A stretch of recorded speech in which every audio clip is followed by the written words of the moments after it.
Hello everyone! My name's Abby, in case you don't know me, which I assume that most of you probably don't, and I am a 23-year-old woman currently living in France as an English assistant.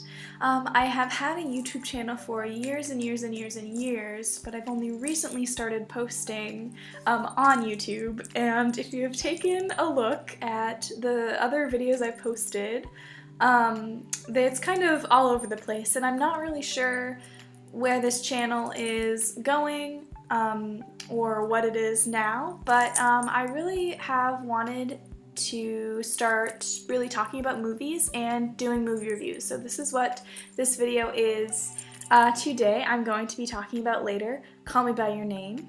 But I have really decided to talk about movies on this channel for two reasons.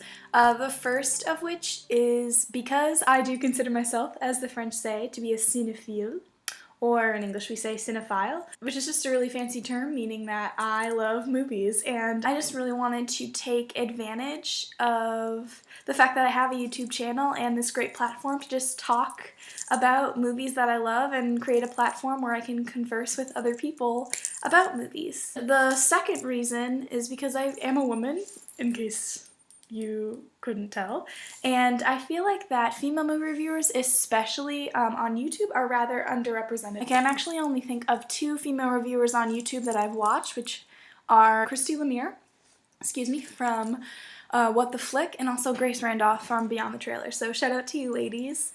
But pretty much all of the other YouTube movie critics that I know and love and watch are men, so I really wanted to start discussing movies so that I can add my voice, my female voice, and opinions and, such into the mix. So yeah, those are the two reasons why I wanted to start doing movie reviews on here. I also have two acting videos uploaded already. I'm sure in the future I would love to just post videos of me acting, as I love to act. It's really one of my passions. And also I have one vlog video up for when I went to Paris in October. So yeah, I might do other vlog videos in the future depending on how I feel and how much time I have. But anyway, I think that's enough talking for me for the intro, so let's get right into talking about Call Me By Your Name. Oh my gosh, I have been waiting so long to see this film. In anticipation of seeing the film, I have watched so many, interviews with Timmy and Army. Look at me, I'm talking about them like I know them on the first invasions. With the two stars, Timothée Chalamet and Armie Hammer, and also the director, Luca Guadagnino.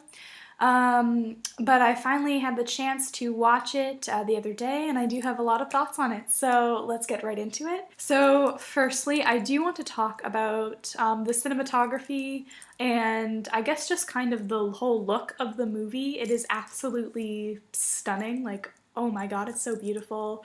The just kind of like soft lighting and it's like they kind of have like muted color tones in the film. It just like is so like beautifully summery, and I feel like there's this kind of like haze that like drifts across the screen the whole time you're watching, and it's so beautiful and so summery. Like right now in February, I really wanted to just for it to be summer, like in that moment, like right now, because it's just so beautiful to watch, and it is really an immersive experience watching it, because you really do feel like you're there and you're basking in the warm Italian summer sun. It's just absolutely brilliant and beautiful. So mad props again to the director, Luca Guadagnino, and to the cinematographer, whose name I do not know. I will insert his name soon. Really good job to both of them involved. Absolutely beautiful. Okay, and the next point I wanted to talk about were the performances. Timothée Chalamet and Armie Hammer do a great job as the two leads, Ilio and Oliver, respectively. They were really well casted in their roles, and Timothée Chalamet, I think especially, he really kind of captured the frustration, like the sexual frustration that he's experiencing, that his character Elio is experiencing throughout the film, and also like his kind of moodiness or kind of like unsureness, like his not moodiness or like uncertainty that he has like about himself throughout the whole film. I feel like he really captures that when he was kind of really like mean or yeah, really kind of not mean directly towards this gay couple that comes to visit them later in the film, but kind of mean behind their backs. I thought was a really important scene, and Timothée Chalamet did a great job, kind of portraying like that side of Elio, and I could definitely see that Elio was projecting his kind of insecurities about himself onto that gay couple and like what he was experiencing with Oliver at the time. So I really think that Timothée Chalamet did a great job like constructing the character and constructing like those layers that I could, clearly like see unfold on screen. Like really good job. I also do want to make a shout out as well to Michael Stahlberg, who plays Mr. Perlman, or Elio's father, and hold on, I'm just looking up her name, and also Amira Kazar. Amira Cesar Kazar, I'm sorry, I probably butchered her name, who played Elio's mother. I thought that they also created or were able to construct really layered and complex characters, even though they had a limited amount or less amount of screen time as Chalamet and Hammer did. I think they still did a great job. I also do want to mention, I really enjoyed how Luca Guadagnino was able to subtly display desire. There isn't really like any big, dramatic sex scene or anything, and I thought that was just fine. The little like small movements or gestures that Elio and Oliver make towards one another, I thought that was that was able to convey their desire and their, lust and love for each other enough. I felt like that was really effective. I really applaud Guadagnino for putting kind of subtlety above all else when it came to displaying Elio's and Oliver's desire towards one another. I thought that was really, really great. I also do want to mention too that this film is set in 1983. I thought the film did a great job with creating a period piece and making you feel like, okay, like this takes place in another decade in the 80s, but it doesn't like punch you in the face or hit you over the head with the fact that like it's the 80s with a bunch of, needless pop culture references or anything. Like, it's not set in the 80s to merely evoke nostalgia or like this feeling of nostalgia from the audience, but to give the audience idea of kind of where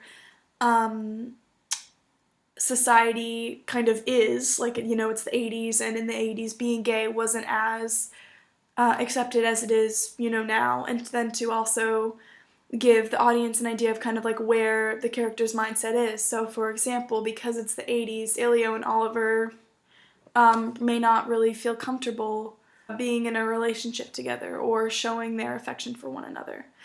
So I really appreciated that. So I really appreciated their progressive parents. Elio's father especially made it clear that he was completely understanding of that situation, was completely understanding of that relationship.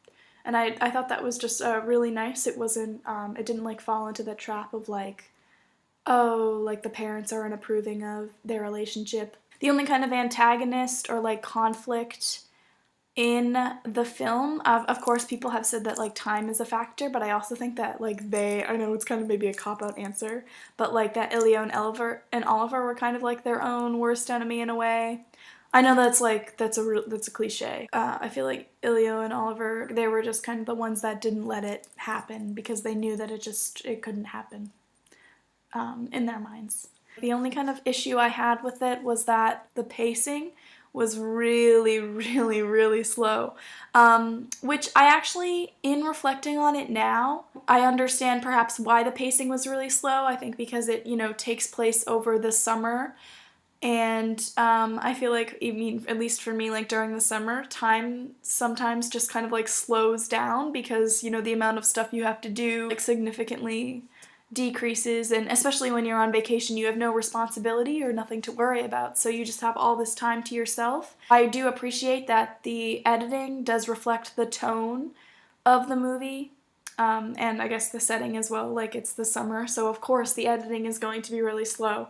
But then again, at the same time, it did kind of drag on. So wow, that was a lot. I did really spend a lot of time rambling, but yeah, I think I've said all that I wanted to say with this review. I'm going to just implement a grading system. I was going to use like the USA, like ABC grading, but I feel like because like not everyone outside of the US is familiar with like that system, I'm just going to give the film a number out of 10, 10 being of course the highest with 0 being the lowest. I am going to give Call Me By Your Name a 9 out of 10. It is an excellent movie. I am really, really happy and excited that it is getting as much attention and Oscar nominations as it's getting. And yeah, I really hope that you enjoyed watching this review. Again, this is my first time reviewing really anything in this format, so hopefully what I said made sense to you,